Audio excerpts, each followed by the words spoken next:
আসসালামু আলাইকুম ওয়া রহমাতুল্লাহ। প্রিয় দর্শক, কেমন আছেন সবাই?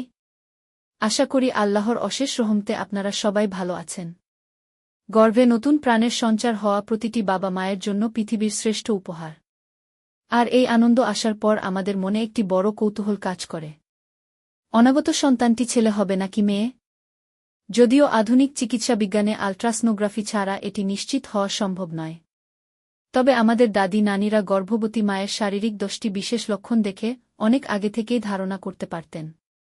আজকের ভিডিওতে আমি আপনাদের সাথে সেই 10টি প্রাচীন লক্ষণ শেয়ার করব, যে লক্ষণগুলো দেখে আপনারা বুঝতে পারবেন আপনার সন্তান ছেলে হবে নাকি মেয়ে হবে। তাই আপনাদের বলবো, ভিডিওটি 1 সেকেন্ডও মিস করবেন না, কারণ প্রতিটি তথ্য আপনার কৌতূহল মেটাতে সাহায্য করবে। আসুন এবার মূল আলোচনা শুরু করি। প্রাচীন 10টি লক্ষণের মধ্যে 1 নাম্বার লক্ষণ হচ্ছে পেটের অবস্থান। মা যদি দেখেন তার পেট নিচের দিকে একটু বেশি ঝুলে আছে, তবে এটি ছেলে হওয়ার লক্ষণ। আর পেট যদি গোলাকার এবং উপরের দিকে থাকে, তবে তা মেয়ে হওয়ার লক্ষণ। 2 নাম্বার প্রাচীন লক্ষণ হচ্ছে খাবারের রুচি। টক বা ঝাল খাবারের প্রতি অতিরিক্ত ঝোঁক থাকলে মনে করা হয় ছেলের সন্তান হবে। আর মিষ্টি বা চকলেট জাতীয় খাবারের প্রতি টান থাকলে মনে করা হয় মেয়ে সন্তান হবে। 3 নাম্বার প্রাচীন লক্ষণ হচ্ছে মর্নিং সিকনেস। গর্ভাবস্থার শুরুর দিকে যদি সকালে খুব বেশি বমি ভাব বা ক্লান্তি লাগে, তবে ধারণা করা হয় এটি মেয়ে সন্তান হবে। কিন্তু ছেলেদের ক্ষেত্রে এই সমস্যা কিছুটা কম হয়। 4 নাম্বার প্রাচীন লক্ষণ হচ্ছে ত্বকের উজ্জ্বলতা।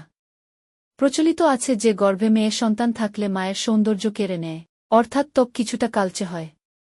অন্যদিকে ছেলের সন্তান থাকলে মায়ের ত্বকের উজ্জ্বলতা বেড়ে যায়। 5 নাম্বার প্রাচীন লক্ষণ হচ্ছে স্তনের পরিবর্তন। যদি ডান দিকের স্তন বাম দিকের চেয়ে সামান্য বড় এবং ভারী মনে হয়, তবে প্রাচীন বিশ্বাস অনুযায়ী এটি ছেলে হওয়ার লক্ষণ। 6 নাম্বার প্রাচীন লক্ষণ হচ্ছে হাতের তালু। গর্ভবতী মায়ের হাতের তালু যদি খসখসে হয়ে যায়, তবে তা ছেলে হওয়ার লক্ষণ।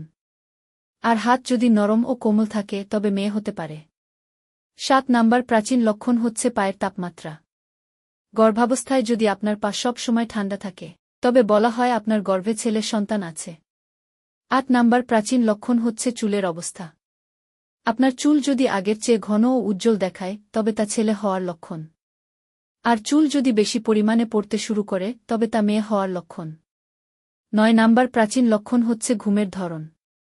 ঘুমানোর সময় আপনি যদি সব সময় বাম দিকে কাত হয়ে ঘুমাতে পছন্দ করেন, তবে ধারণা করা হয় গর্ভে ছেলে আছে।